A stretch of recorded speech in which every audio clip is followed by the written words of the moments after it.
All right, welcome back, everybody. I'm Dean. We're here again with myself and Liz Hello. on the Flex Success podcast, and we are joined once again by episode number 1, numero uno, Alan Mao. Hey, mate. Hey, guys. How you doing? For those watching on YouTube, you would have seen that amazing double biflex. For those just listening, you should check it out on YouTube. And for those that have never been to a bodybuilding show, you won't know what the heck a double bi is. So Google it. Google image it. But we got Alan back on today because we thought it would be cool to discuss prep considerations. So anybody who's looking to do a physique contest prep, what do you need to think about before you decide that you actually want to prep? What are the important things to consider? And this stemmed from a post that I made a couple of months ago about the 10 questions you need to ask yourself. So considering that both myself and Alan are the primary prep coaches within this conversation, and Liz does not do contest prep, she's going to act a little bit like the interviewer, I believe. Yeah. What I thought I would do is just, because you listed 10 questions in your post, I might just read out that question and get you guys to elaborate a little bit. We should mention, though, that we did say physique comp prep. That means a bodybuilding show, even if it's under bikini, sports model, whatever the category is. We're not talking about a comp prep leading into a strongman competition or a powerlifting competition or any sort of performance prep. This is for physique, meaning being a really muscly skeleton. I was going to say, specifically for those willing to starve themselves to look quote unquote good on stage. And feel quote unquote like balls. 4 weeks on end. All right. So the first one being, do you have time to ensure you never miss a training session? Would you say that's super important, that not a session is missed in a prep? Look, you can miss a session, but I think the mentality behind not being prepared to miss one is probably really important, because the one thing that contest prep requires outside of normal life is the necessity for more accuracy, more effort, and less laxity on general performance measures, training frequency, strength retention, all that kind of stuff. So yeah, I think it's more of a mental thing. What do you reckon, Al? Yeah, I think because you are working against a timeline and then you have a specific goal each week, I guess, no, let's just, for the sake of this conversation, let's say compared to like a professional athlete, let's say getting ready for, Olympics this year, right? So every day, every session, EO has a specific place to help you get to your goal, get closer to your goal. So it is very important that you have to make sure that, you won't miss a training session, or at least have the ability to work around your schedule to make sure your training sessions are met. Because obviously when we program someone leading into a competition, every week it's your volumes being calculated, your training sessions, they all have its place of affecting the next training session the following week. So yeah, it is very, very important that you need to make sure that you have the time and the schedule so you can fit your training sessions in. When we take on clients outside of comp prep, they obviously have a goal, and that's why they're coaching with us. So if I take an example of one of my Gen Pop clients, standing for general population, they have a goal to improve their body composition, right? Let's say more muscle, less fat. But we also don't want to do that at the cost of their relationships. They shouldn't be mortgaging their house to pay for coaching. There's other priorities that we need to juggle. But when it comes to comp prep, that's not so much the case. They have to prioritize their training, even if it comes at the cost of, their work promotion because they need to get to the gym, their relationship, that we'll get to that in a second. But I guess the point here is it needs to be a much higher priority. There's less of a balance during the prep. Would you say that's fair? There's just more time specificity, like Alan said. And with anything that has a constrained time associated with a given result, the effort required and the accuracy required each week goes up.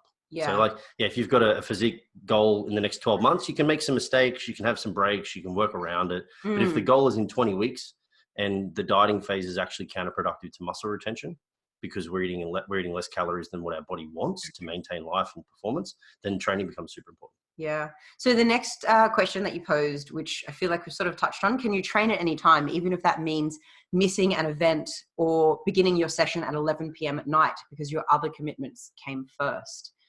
We sort of touched on that with priorities and just getting it done even when it hurts. Yep. I think this is really, really important. And I think for majority of us, because, I would say 99.9% of us aren't professional bodybuilders. So we still have to live a life. You have to, work your jobs, and you have a social life, your families, and everything outside of that. And not everyone's going to understand why you're dedicating so much time and effort into pursuing this particular goal.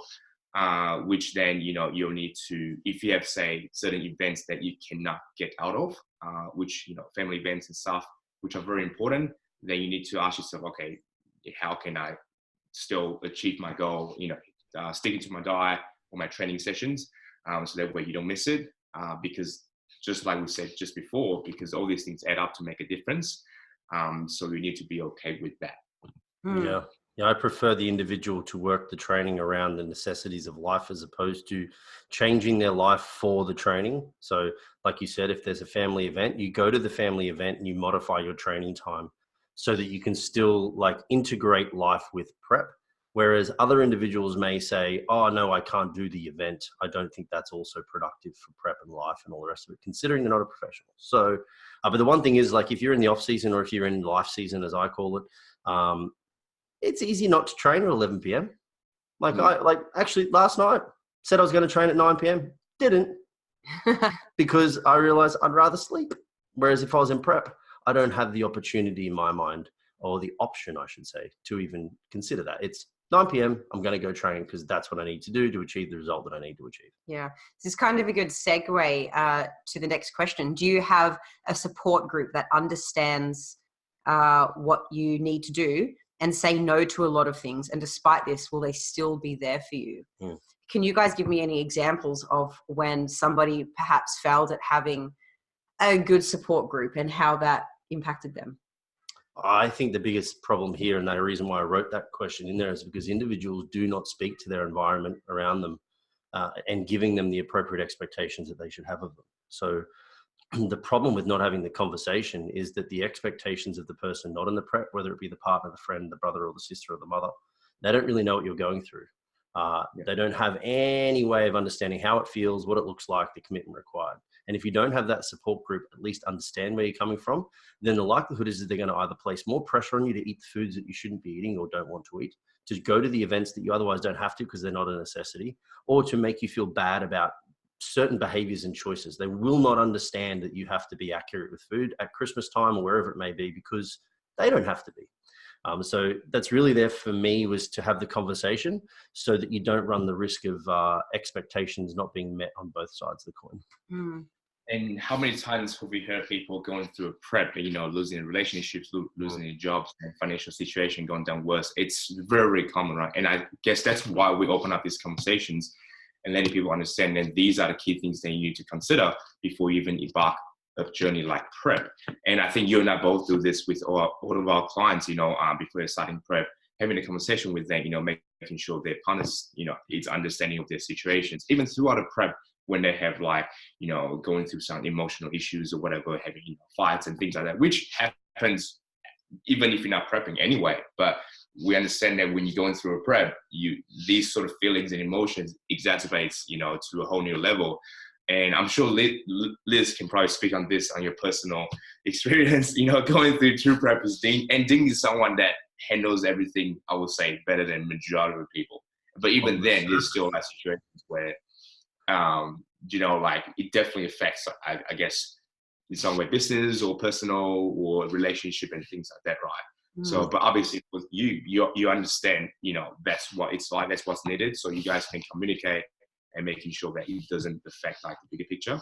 Yeah. So because Flex takes on a lot of preppers, I've done 2 preps personally myself.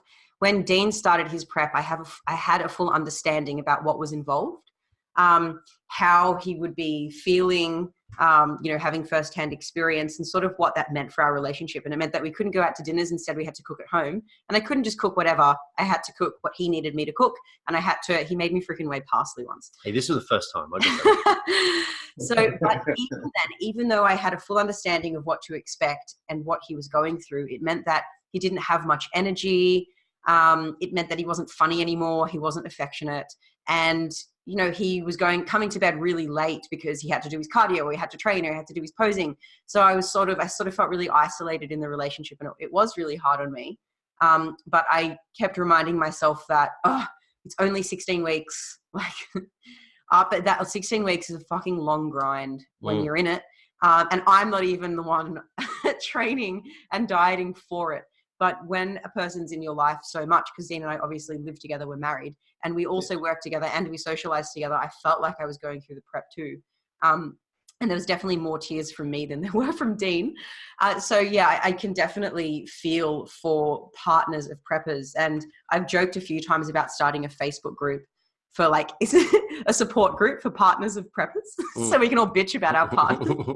I won't do it, but you know, I joke about it. I'm semi-serious. It's probably fair. Like I think with the supportive group, obviously we talked about family, but partners is that like you need to realize if you're going to prep that you see that there's one light at the end of the tunnel, and that two, there's potentially reward. That reward could be very intrinsic in that it's you achieved the goal, or it could be very extrinsic in that you get rewarded by winning or placing or, you know, getting some public recognition for your success. Whereas for the partner, all they get is the side effects. They get no win. They get a shell of a human following them around for 16 weeks. And it's just, there's just no win in it for them. So you really need to have the open conversation of saying, like, are you ready for this? And if they're not, if you still choose to prep, just recognize that you're potentially choosing something that may run the risk of putting that relationship underwater. Yeah. I mean, even the small things like Dean and I couldn't just be like, hey, it's Saturday, let's just go to the shops and see where the day takes us. We can't do that. Like, he's got to have his food with him, or, you know, he's got to be home in time for his training, or he's tired because he's so underfed. Like, it's more than just not being able to go out to dinner. It's also, you know, your partner, you know, sleeping other than spending time with you because they're so tired. And even though I know that's not personal, it's hard not to feel personal sometimes.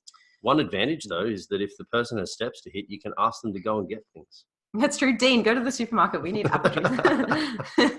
Yeah, I think on the other side of that, it's actually very important to mention this, that because of all these things, right? And I think it's really important because everyone else around you don't really understand what you're going through, and they shouldn't, because you decided to do this, right? And you going through, I guess you can say, suffering or whatever feeling that you go through prep. But a lot of times we see a lot of people feel like everyone needs to, they expect everyone else around them to work around this specific person, work around them because they are prepping. But they shouldn't, because they see you as the same person and you are the only person that's changing. So you shouldn't be self-entitled and expect everyone to treat you any different. And, you know, like, you have the power and decision, you have the power and control of how you want to treat other people, regardless of how you feel. So I think that's very, very important. And you need to understand that as well when you decide to prep. Well, one of my questions at the end, I think, hammers that home again too, which is cool. Yeah. So a lot of people and coaches are like, do as I say, not as I do. And that last point that you made, Alan, you definitely do as you say, because, you know, we've been working together, 4 or 5 years now, and you've gone through quite a few preps since we've been colleagues. And you never complain, you never, you know, make people work around you. And I take my hat off to you, because I'm sure that you're grumpy, you just don't show it. So good for you, Alan. Thank you. Thank you. Yeah, I think it's like, obviously I've had my moments, you know, and I'm sure you guys know as well. And then throughout that, and then a lot of times it's, you know, it's hard to control that, because those emotions that we know, you know, the physical and psychological adaptation that we go through when you're actually going through prep, a lot of times it's not like we don't want to control it. It just happens in that moment of, like, let's say, you know, having arguments or things like that, and you feel a certain way. But I guess just constantly reminding myself that, oh, I need to, you know, like, I can't treat this person like this or say certain things because I'm prepping. Because ultimately, like we said, you know, we see often people lose relationships, lose their jobs, and lose everything for what? For like a little plastic trophy, which is not, you know, so it's not really worth it. So. Yeah, absolutely. So the next question Dean posed in his post about the 10 questions of comp prep: can you say no when offered just a nibble of someone else's food, or even the lick of a spoon? Yep. It's necessary. Why is it necessary?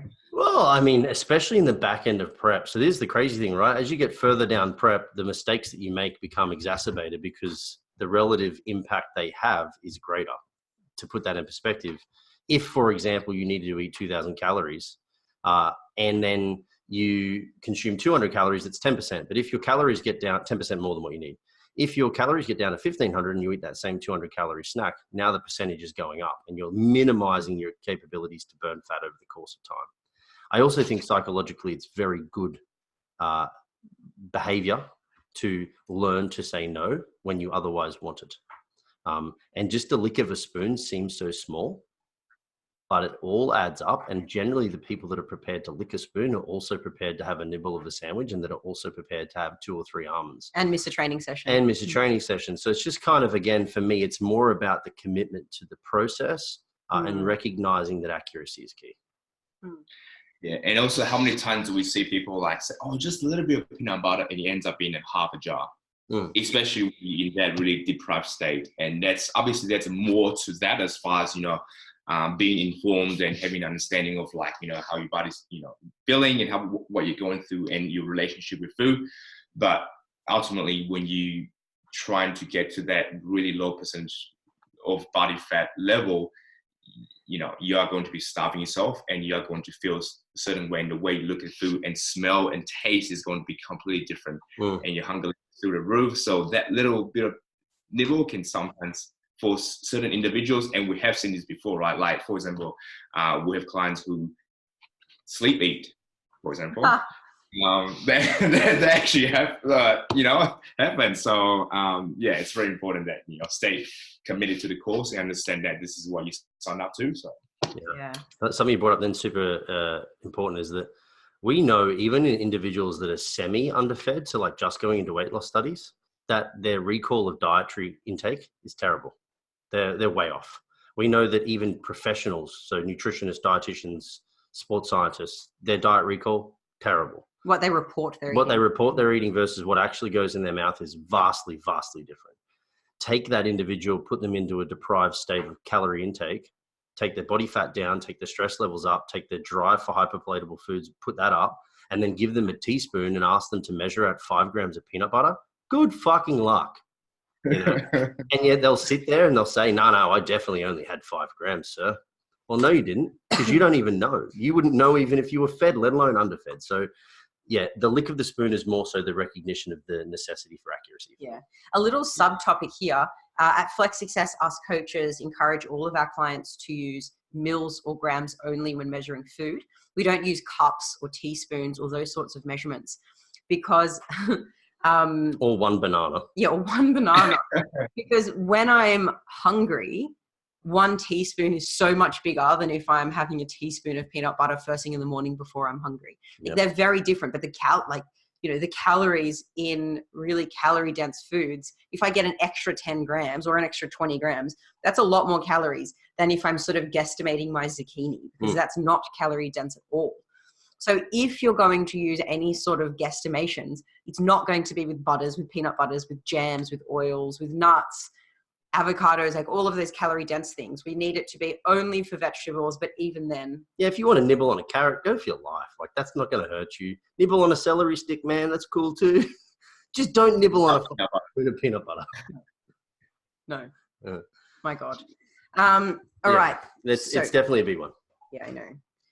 The biggest question of them all. Oh, let me just make sure I've actually gone through them. Are you willing to get outside and walk in the rain to complete your cardio or spend hours on a machine each week to burn these extra few calories? Discuss. Everybody wants the path of least resistance for prep, but sometimes the least resistance doesn't get you the result. So I've had that. It's rained. I've been at my daily activity of steps that I'm trying to hit might be 10,000. And I'm at 5 and it's pissing down rain and I have a few options. I can either walk around my house like a headless chook, or I can drive my ass to the gym, get on the treadmill and walk it and get that activity done too. I choose cardio. And why would you rather not skip it? Because with me especially, and especially for us in the online space, Alan, you may agree with this, is when we're looking at the data, we're going to have particular data points that we're sort of triangulating like mathematicians in our brains as numbers going everywhere. Where we're trying to say, like, what is body weight doing against steps? What are steps doing against fatigue and recovery? What's training doing? All this kind of stuff. And every time you have any shift in the expected output or the expected input, that's going to have a shift in the expected data. And then that's going to like manipulate or impact the way in which we coach that next week ahead. So for the support of the law of average over time, I like consistency. So if I'm hitting 10,000 steps a day and that's raining, I go hit 10,000 steps some other way, so that the consistency is there and the law of average applies even more effectively. I mean, well, remember that. Sorry, you go. I was just going to say, I'm going to be quiet. You go. I said, remember that time when Ding was sick in the hospital and they still got up and walked his steps? That's a perfect example of that. Oh my God. Extreme. Yeah, so what happened, listeners, is Dean just had this terrible cough that ended up in the emergency room because he had fluid in his lungs. And every time he couldn't lay down because he had, I don't know if anyone's heard death rattles before. I've heard death rattles. And it sounded exactly like that. So he took a breath in and this mucus was just rattling around, and the home doctors refused to come around because they were like, nope, straight to emergency. So Dean didn't get discharged from the hospital until 4 a.m, or something like that. And the dude fucking walks home from the hospital because he needed to get his steps in. Well, I mean, the walk was about 45 minutes. So like, good 5,000 steps to start. My greatest motivation was every day I drove past this little coffee place in a shipping container. I thought, I want to try that coffee. And the hospital was the coffee shop was in between hospital and home. So it was just convenient. Really, all I was doing was going for a coffee, and then I needed to walk while enjoying my coffee. So I got it done. You love coffee so much that I fear one day you're going to leave me for an espresso. Broderick has once said that the moment he can no longer drink coffee, that's him done. That's death. Like he said, if they ever said, excuse me, sir, you can no longer drink coffee, he'd say, fuck that, kill me. I'm done. This is Broderick Chavez, listeners, for anyone that doesn't know him. Yeah, in hindsight, Dean, do you think that was a wise choice? I think it was fine. Okay. I honestly do. Like, the intensity of my walk was low. It's not like I couldn't walk around home. Again, it was just a choice. I could have called a cab or an Uber. Liz was asleep. But for me, it was like, it's low intensity. It's low risk. I'm going to walk anyway. I'd had my Ventolin sort of intervention that they gave me at the hospital. They discharged me. They were happy. And again, like for me, and Alan and I say this to all of our clients, and they must get sick of it. And we hashtag just tick off the daily tasks, dude, and it'll all happen. So I just ticked off the daily tasks. Get it done. So just so I don't seem like a mad jerk, I drove Dean there. I hung out there for hours until the doctor said he's fine. We just need to give him Ventolin. And I was like, cool, you're all good. Not going to die. Catch you Uber. So see you later. And they so yeah. Well, I had to volunteer the next morning starting at 8 a.m. and I was needed, So Dean wasn't going to die, but those dogs might have if I wasn't there. It's true. Okay. So the next one was, do you have a disposable income available to spend on a hobby that will cost you $200 to $400 a week for 20 weeks, depending on if you have a coach? Talk to me about the expenses of comp prep outside of coaching, guys. Well, food, for example, and I guess that's like I would say at the start of the prep, you're probably saving a little bit of money as far as your food bill because you're probably going to start eating out less. But I think we'll know this as you go out through prep, you started looking to buy more expensive foods to increase food volume, finding ways to, feel more satiated. So because of that, you're going to spend a little bit more money on your grocery bills, and you're going to spend more time walking around the grocery shops to find little things that you can fit into your diet. And we'll see that happens a lot. And I guess, gym memberships, and outside of that, I think the most expensive one is probably like leading up into the competition, you paying, registration, which aren't cheap. If you're doing multiple divisions as well, and potentially posing consultations or posing workshops or what sort of stuff leading up to that. And, posing trunks, and for girls, those wears like angel wings and things like that, they were super expensive as far as I'm aware. Bikinis, even just the bikinis and shoes. The bikinis are crazy expensive. Yeah, we recently did the podcast with Ella. I think it was 2 podcasts ago. I think it was episode number 10. And she outlined the costs for a WBFF competitor. And they're up in the $4,000 and $5,000 for a season. Pro tip, though, you can buy your bikini secondhand. Most of them have only been worn once, and they're perfect. Just go secondhand, girls. Crazy. Not sure if I'm into men's secondhand undies, but there's also tanning. How much is tanning? Tanning's going to cost you in the vicinity of $150 per show for a guy. For girls, it's potentially going to be more because you've got hair and makeup. Yeah. You've got coaching, you've got flights, you've got accommodation. Like you said, you've got food. Even in a peak week, you may be buying more food while away than what you would ideally want. So now we're talking about potential food wastage. You need accommodation with a kitchen. Yeah, you need accommodation with a kitchen, which is always going to come with a little bit more money too. Yeah. And then, then physio, chiropractors, all that sort of stuff that you do for your recovery and injury prevention, all this sort of stuff that you spend regularly, massage, that's another cost to consider. And I guess also potentially, and we'll see this as well, like as someone leading into prep and get deeper into prep, they tend to start spending more money on buying shoes and all this sort of stuff. I think it's because obviously, when you are, the stress level goes high, your dopamine and serotonin level drops, so that's what you're trying to seek something to, I guess, excite you. And shopping is a good way to do that. Buy new pairs of shoes, new pairs of, pants, clothes. I know I've done that. So. Yeah. I mean, perhaps another reason that it happens is you're so going out and walking in the rain because you've got steps to do does not feel good. You don't get the reward right away because that fat doesn't come off as soon as your walk is over.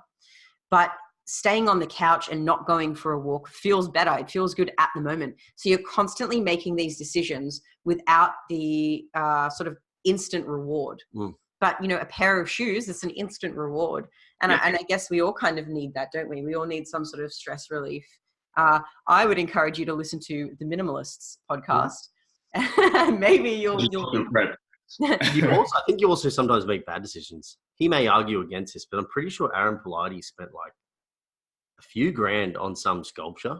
Oh my God. And it wasn't pretty. Wasn't a great sculpture. Does he think it's great? I'm not sure. It lasted about a week, I think, in the house. Once his missus saw it, she just went, "That's fugly, dude. We're selling that." Who buys a sculpture? How big is this dude's house?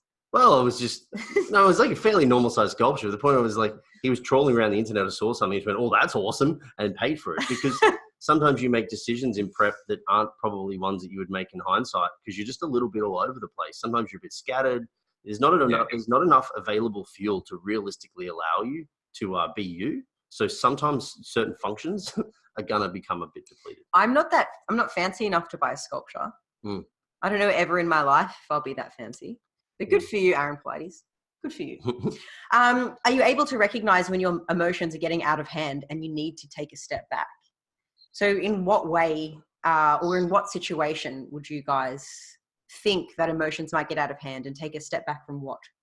You're gonna realize that you're willing to snap far quicker with a frustrated response, or if you're unfortunately one of the people that like a bit of anger in your life, you may respond with a bit more angst to your approach. You'll be a lot shorter. You'll have less tact in your delivery of your disappointment in somebody or something like that. So basically what will happen is your fuse just becomes a lot shorter and you don't realize it in the moment because you're so frustrated, tired, angry, and you start to essentially project your internal hate on other people. So I think it's super important if you just have moments throughout the day where you take a step back, or you have moments to sort of pinch yourself and go, "Ooh, I don't normally act like this." Pull yourself back. And I think you probably actually need a constant, like sort of almost like a written down affirmation for some individuals that reminds them of this so that they don't fall into the trap of just turning into a bit of a dick. Do you mean like a gratitude diary or something? Yeah, or more so just like if you have, say, to write a positive affirmation somewhere, like on a fridge, for example, like don't eat the chocolate, eat this instead, or whatever it may be. Or some form of note. That's not an affirmation. That was a poor example. But a written reminder somewhere to constantly check yourself, I think, is probably important. Before you wreck yourself. Yeah, for first-time competitors. I don't remember who said it. Was it Omaki or was it Pilates? Or was it Logan? I don't know. Someone said, I don't have to train. I don't have to diet. I think it was Omaki. I get to train. I get to diet. No one's forcing me to do these things. I need to do them to get me to my goal, and it's something I want to do. So instead of saying, "Oh, I have to go to the gym," it's, "Oh, I get to go to the gym." Because we are lucky in our cocoon of safety and air conditioning, where people in Venezuela and Afghanistan and Syria, they don't get to do anything. They want to live, and we get our fucking privileged asses. We get to worry about things like our body composition. How fucking lucky are we? Yeah. Like we get to choose to starve ourselves. Right, exactly. What person in their right mind? Yeah. And this is such a huge part. And I think Dean can attest to this as a coach. From a coaching perspective, we have, well, I know personally at each prep, I have always had clients coming to a certain point in prep that they just get a little bit extra emotional. So we need to, have a conversation with them and say, hey, the way you feel is completely normal because all these things happen, but how can we work around this situation so that way you can continue on with your prep and hit your goal, but also doesn't affect everything else outside of life. I mean, outside of prep. And that's very, very important. And usually that's where people breaks, right? Yeah. It's when Steve can suddenly become sensitive Sally. 100%. Oh, that's funny. All right. So another question that Dean posed is, are you sufficiently educated on nutrition, training, and supplementation so that you don't have to follow your coach's opinion blindly without conversation?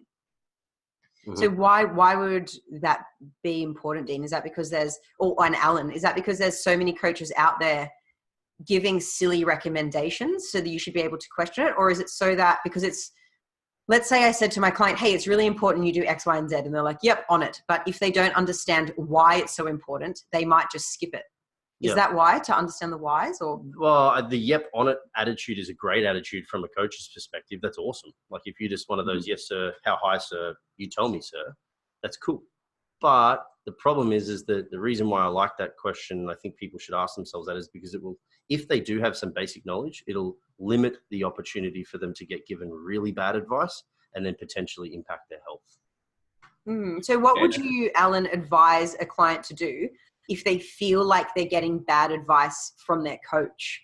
Would you advise them not to listen to their coach, to ask their coach why they're given the advice? Like, what would you recommend for people? Oh, definitely ask questions, and this is something that we all do as Flex coaches, is building trust and communication with our clients. And because like the last thing that we want to do is just tell our clients, hey, do this, right? Because we want to actually educate them so that when and then for them to ask questions so that they can gain an understanding and knowledge that can help them with themselves for the rest of their lives, or better yet, helping other people as well, right? And I think, and I make a very strong point with every single client, and specifically prep clients as well, to make sure we have a trust and being able to ask me any questions, like even if they feel comfortable, because that's really important. Because the last thing I want is for them to say they follow something, but then actually not. Then we go, and we know this because we know clients will pay us money and lie to us, and this happens a lot. For those just listening, I am nodding aggressively. So I think I just want to make it as a strong point that we've been able to communicate. If you feel uncomfortable, just say, hey, I don't feel like doing this. While we're doing this, ask. We'll always have a reason as to why we're doing certain things. We can communicate and we can collaborate and say, okay, maybe we can adjust this so you feel a little bit more comfortable in moving forward, whether it's nutrition, training, or anything comes with that. I think it's very, very important. Yeah. And without a basic level understanding of nutrition and training, you might not be well equipped to ask the right questions, When we did the Evil Genius Down Under tour, when we brought Broderick Chavez to Australia for the Australia tour, he, in the introduction, said that he wants to give people some information so they can go away and ask better questions.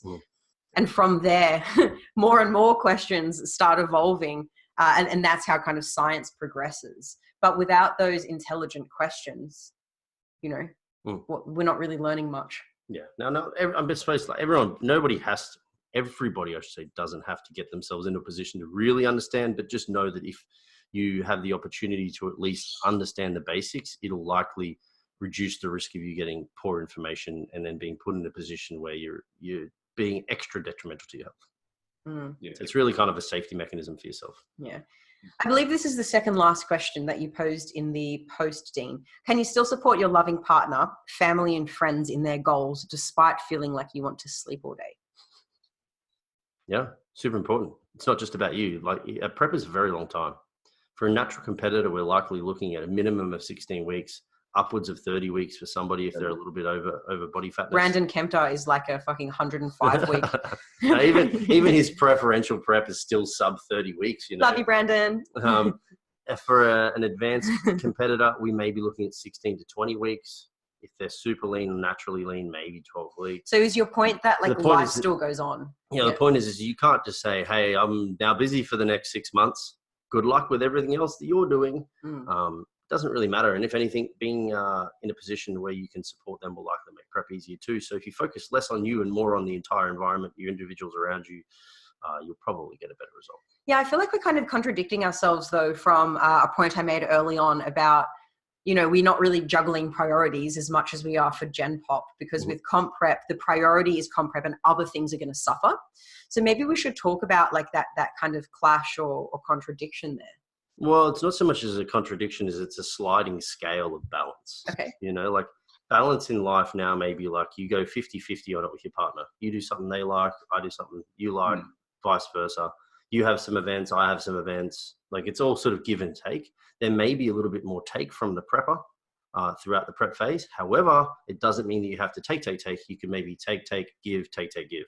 And that's the conversation that you're having where you're saying like, I'm going to need a little bit more time and effort put towards me because of the following reasons, but I still think it's super important that you're putting time back into them. Yeah. You know, because everybody has their own goals, and why the hell should they have to put theirs on hold for you? Yeah. I think it's even more important that, I guess, looking at the specific individual's situation, circumstances, or like, say, if you're someone that's single, doesn't really have much responsibility. Yeah, sure, you can probably afford to be a little bit more selfish and not see your friends and things like that. But if you're someone who is a dad, have kids and everything, you know, you don't like, those are the most important time of their lives. You know, you don't want them to see that daddy is like, oh, why is daddy being an asshole? You know, like, that's your choice of like still spending time with them. And I think, you know, your client Pete, I think he does a great job in that, right? He gets to a condition that we know it's not comfortable, and he works long hours. He gets everything done, and he still looks after the kids and wife and everything, right? So we're talking about Peter Whips, right? Yeah. Man, that dude reads so many books. I think he's studying full time, working full time. Is a dad. His wife preps with Flo. She prepped with Flex. She has done once before. Yeah. Why can't I speak? She prepped with Flex. Tongue twister. Yep. Yeah, that dude's a champion. I disagree. Don't like the guy. Oh. I know to listen to this. I just thought I'd poke him a little bit. Yeah, you know, it's actually had an interesting thought there is that, like, even though I'm saying you need to be able to support, that support can come in different ways too. Like, I think the problem with a lot of preppers is their thoughts are still very selfish driven. So it's not like, oh yeah, you can't do this because you shouldn't. It's, oh, but I need you.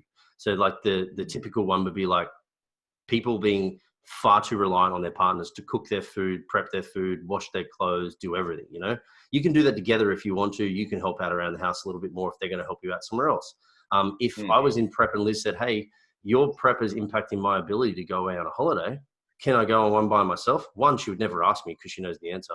And secondly, the answer should be fucking yes, enjoy it, because it's my choice to do the prep. I miss out on the holiday this time. That's cool. You know, so like, don't hold your partner back because you're being selfish is probably the main point I have there. Yeah, absolutely. I'd like to pick you up on some language. So you said help out around the house. I feel as though #feminist, there's a lot of men who feel like when they do the dishes, they're helping their partner, or when they mop the floor, they're helping their partner. Fuck that shit. That is your dirt on the floor. That is your dishes in the sink. You are not helping out around the house. It is not her responsibility. So I agree. Yeah. Men. I'm okay if you help me around the house, if I help you around the house. We'll help each other out in our mutual chores. Okay. That's the way Really cool. Yeah, cool. Do you have a problem with that, Alan? No, I 100% agree. I'm just kidding. And we just lost one. All right. So the biggest question of them all, which is the last one Dean posed in this post, do you respect yourself enough not to falter? And I'm guessing what you mean by that is if you falter, that may come from a lack of respect. That's what I'm getting from that question. Yeah. I have a high intrinsic drive personally when it comes to bodybuilding. I don't get on stage really for the recognition of other people. I don't get on stage necessarily to win, although I'm gunning for the win. That's not where I get the, I suppose that, sense of euphoria or sense of achievement. For me, it's I have particular proxies that I deem successful, whether it be body fatness, effectiveness of prep, maintaining lifestyle, all that kind of stuff. And one thing that I'm massive on is that every time I considered maybe I will lick the spoon, my question is, am I willing to actually go against my own expectations of my own standards? just because I feel a little bit sensitive towards licking a peanut butter spoon. And I deem it to be disrespectful to myself to not adhere to my own expectations and standards. And I think it's a really important one to ask yourself before you start prepping, because if you have a particular goal and you really do respect your own ability, then you shouldn't theoretically be doing things that are directly sabotaging that. Like you said, Alan, we have a lot of people that pay us to not follow or to not learn, to not adapt, to not change. And for me, that's sort of like lacking a little bit of personal respect, because you really, for whatever reason, you haven't learnt that yet or whatever it may be. But I like that question because I think it gets you to really ask yourself the tough stuff. I guess also kind of tied together as to, like, why do you compete? What's the reason that you want to do this, right? And going back to all the 10 questions, it's like, it sounds like we're trying to talk people out of competing.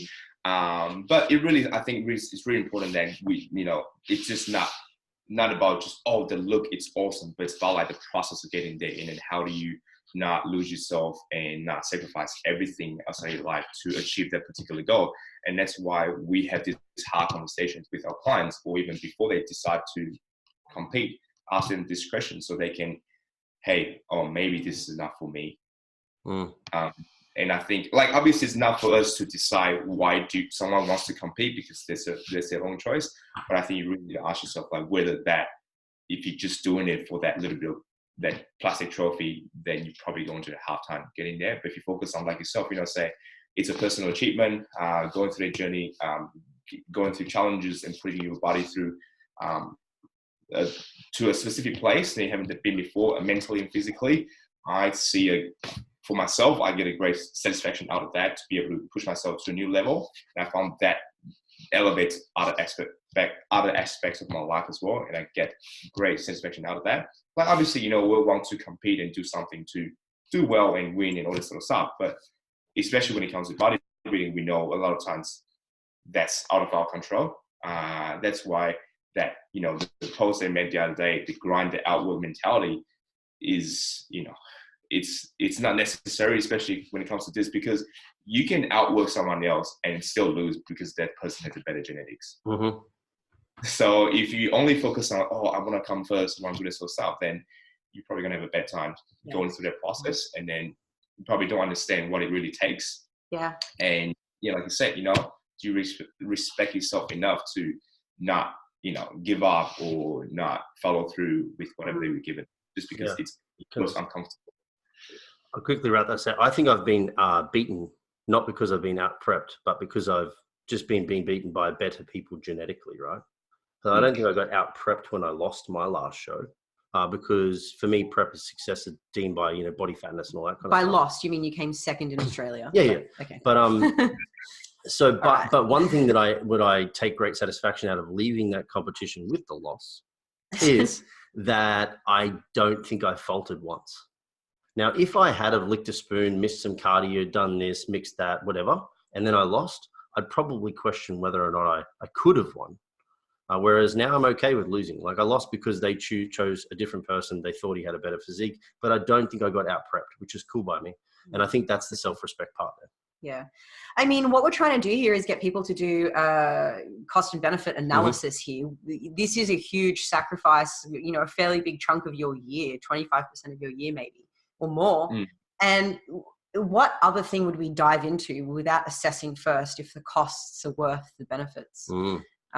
So yeah, hopefully, as Alan said, we're not trying to talk people out of prep, but rather ask yourself the questions to make sure that you're ready, which sort of means that anyone listening to this and then inquires about comp prep, hopefully we have a better time coaching them into that comp because they are ready.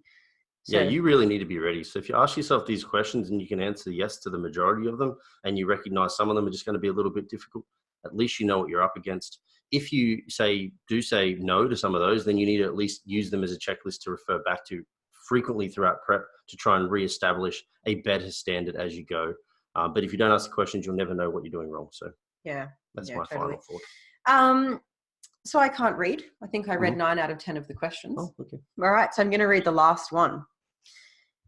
The question is, I am most interested in when it comes to determining if I think a competitor has what it takes to truly get into contest condition. No, that's sorry. Just for the listeners out there, That wasn't the final question. That's just saying the last question that I asked about whether or not you're willing to not falter is the most important one that I think you should ask yourself. Oh, right. Okay. I think that out of all of the 10 questions is the most important one, because if you have self-respect and intrinsic drive, you'll likely be far more successful than if you don't have high self-respect and also you are focusing on, like Alan said, extrinsic drive to get the result. You're likely going to falter.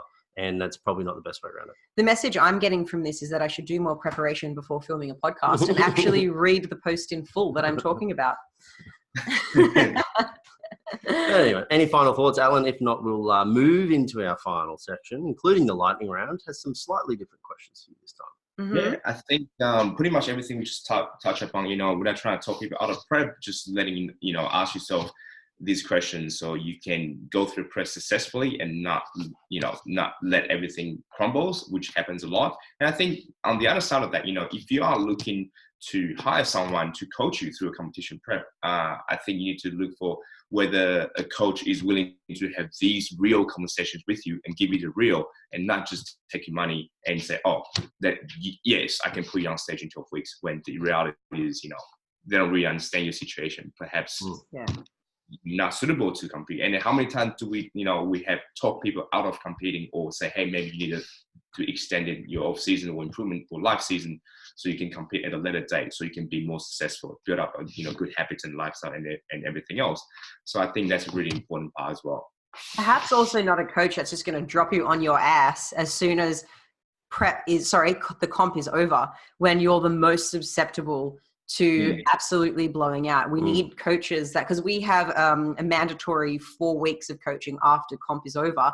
And that's because we're trying to guide people away from absolutely blowing up after comp is over, when they're super fucking hungry, primed for fat gain. We need a controlled weight gain, because that obviously has some physical and psychological impacts that can be avoided with the right coaching. It'd be like abseiling down to a deep hole with an instructor into prep, and then you get to the bottom, you've made it to prep, and then they just go back up top and go, good luck, man. Yeah. Like, I know you've never rock climbed before, but fuck, you should be all right.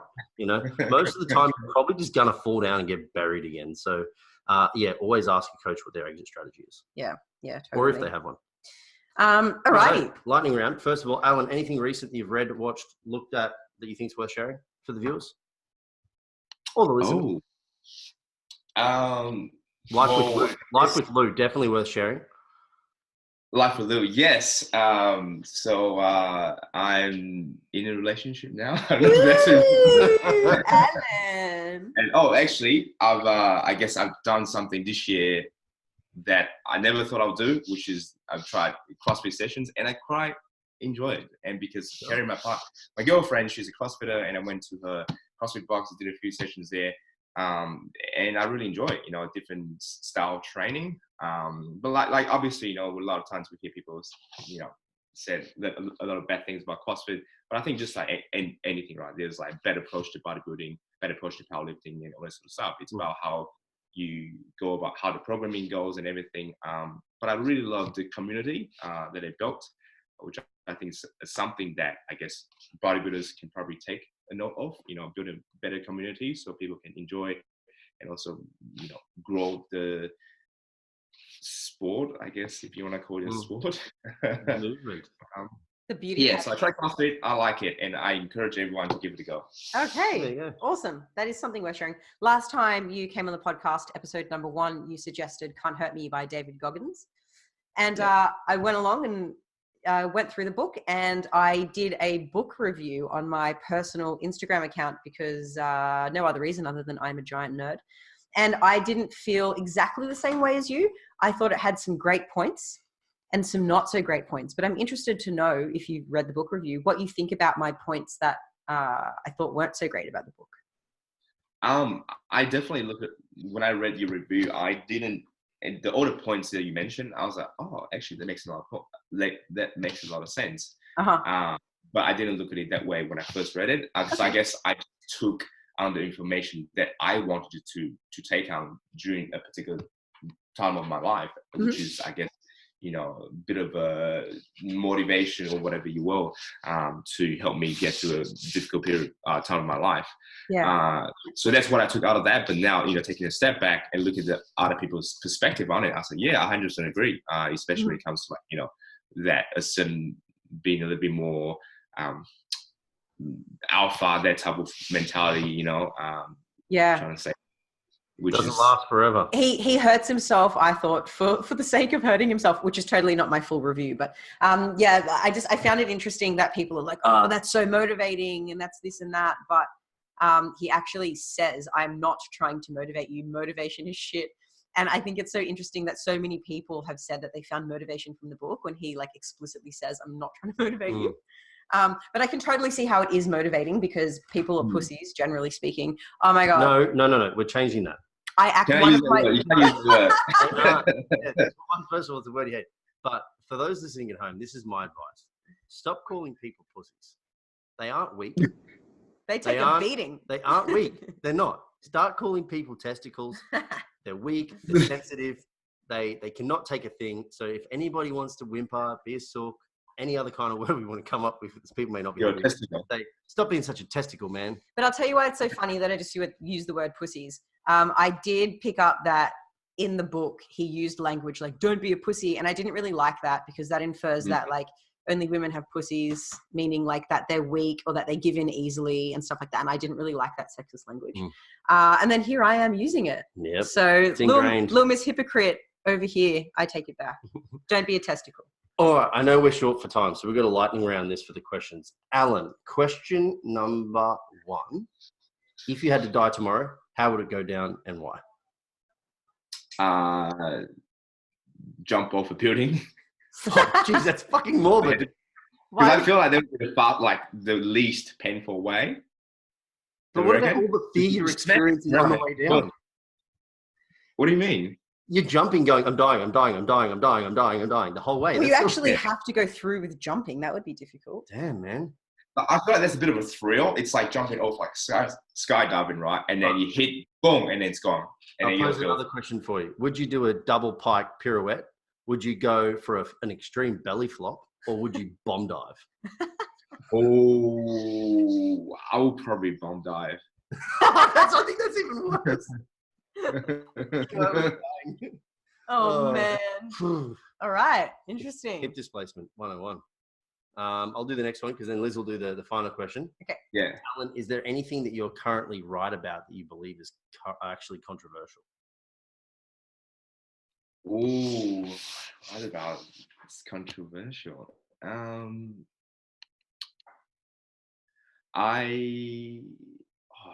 Can you give me an example, something, and then I'll... All right. For example, it would be I believe there is no God because science has not only can't prove it, but has disproven the fact that there is likely no God. And that's controversial because people are like, but the Bible says, something like that. Ooh, it's a tough one. Or that you think it should be okay for people to take steroids and still compete in natty competitions. That would be controversial, and we do not approve of that. But that was just an example. Well, I guess that's a pretty good one. I had this conversation with someone the other day about being a drug tested athlete, as opposed to being a lifetime natural athlete. And I think Dean will agree that if you're competing in a specific sport that is in line with, say, ASADA or whatever, I think if it comes down to what you think, your competitors, if they take in everything that's approved and then compete and have some slight advantage over you, then that's your own choice of not taking the benefits of. So you're saying if it's legally allowed but provides a benefit, you're not really natural. But people may morally believe that it's incorrect. It's still okay to take them because that's by the rules. Yeah, actually, we had a discussion about this in Melbourne, I think, Alan, where I was encouraging you to take, was it metformin? I don't know. Or T3 or something that was allowed in the rules but gave you an advantage. And I think we had a bit of a debate over it. Yeah, I said that morally, I would find it very difficult to ever prescribe, well, not that I can prescribe either, but suggest that someone should use thyroid hormone or even metformin, because even though it's legal to use, there's just a bit that doesn't make me feel good about it. And then, But creatine helps. yeah, Protein powder helps. it's the pizza string argument. It gets very long and confusing. So yeah, my argument was, well, you can fucking sumo in a powerlifting comp, and that gives you an it's advantage. true. So if you're okay, well, I don't know, some people aren't okay with sumoing, are they? Mm. So it depends where you lie there, but that's a great point. So where do you stand now with that, Alan? Oh, I guess I'm probably more in line with Dean as far as like, if you, it's a tough one, but I think like, if you are I think if you're competing in a specific sport aligned with a specific guidelines, you gotta be okay with whatever choice that you make. You have to be okay with that if someone else might be taking advantage of that. Mm. Okay. So you can't be like, oh, this person doing that that's cheating or whatever. But when they are applying to all the rules, If they're legally not cheating, they're not cheating. Yeah. I will say though something I'm right about, but still controversial. If you've taken gear and you still compete within 5 years, still compete 5 years later, then you're a fucking idiot. Well, they're the rules, right? Like Yeah. if you take gear, you can't compete in a natty competition for 5 years, but on the 6th year you can. And Dean, you're saying that's Yeah, not lifetime of drug use, 5 years clean, don't give a fuck, you're still a loser. yeah, because it changes certain genetic makeup that you cannot. There's a way to say something, and there's a way to say something. Yeah, no, you're a loser. Okay. Yeah. And final question, Alan, we got a new game. The game is called Shitty Choices, right? And you wouldn't believe what game it is, mate. It's a would you rather game. And this is a lucky draw you're going to get. We don't know what it is, but here it comes. Ooh, it's actually, would you rather only be able to listen to Nickelback songs or reread all 56 pages of iTunes terms and conditions every day for the rest of your life? Listen to the song. Nickelback. Only be able to listen Why to do people Nickelback. hate Nickelback so much? Yeah. Because I feel like listening is a lot easier than having been to read their terms and conditions every But day. remember what this means. It probably means that you can't go to any music festivals, any bars. You'll probably have to wear earplugs when you go in lifts. Like there's. Does that mean that you can't read any other books apart from their terms and conditions? No, you still can, but every day you have to set aside the hour that it takes or whatever to read the 56 pages of iTunes terms and conditions. If that's the case, then yeah, then I'll do that. Then I'll do the Nice. terms and conditions. Would you like a redraw? We're giving an opportunity for a single redraw for individuals. One more. Would you rather lose your sex organs forever or gain 100 kilos and not be able to lose weight? There's your bodybuilding career down the toilet. Oh. No sex organs will be 100 kilos. So would he look like a mannequin? Just like no cock and balls, like just a smooth. No, you've got them, they just don't function. Oh, right. Yeah. Okay. Which No one? functional sex organ. Oh, but then if you gain 100 kilos, then the likelihood of you being able to use your sexual organs probably slim anyway. But nah, I would take to gain 100 kilos. Really? Sex organs are that important to you? More important than his He aesthetics. just got a new girlfriend. Guys, that's a bit cute, isn't it? Looks aren't as important to him as his penis. All right. So normally we'd wrap it up with asking where people can find you, but as a flex coach, they can find you on flexsuccess. .com.au. Oh, we're on Instagram, flex_success, I believe. That's the one. I don't know. Yeah. Look for the right. Also white on and red YouTube. logo. Yeah. Yep. YouTube. Also on a podcast, if you haven't realized already by listening to this. Oh, what podcast? Lexus Says Podcast. So just to quickly wrap this up, obviously our theme of this show is how to be less shit too. So if you want to be less shit, ask yourself those questions, answer them appropriately. And prep is difficult. Just know that. Fuck, it is. It is. All right. Thanks for listening, everyone. Thanks, Alan. Thanks, guys. Arrivederci. See you, mate.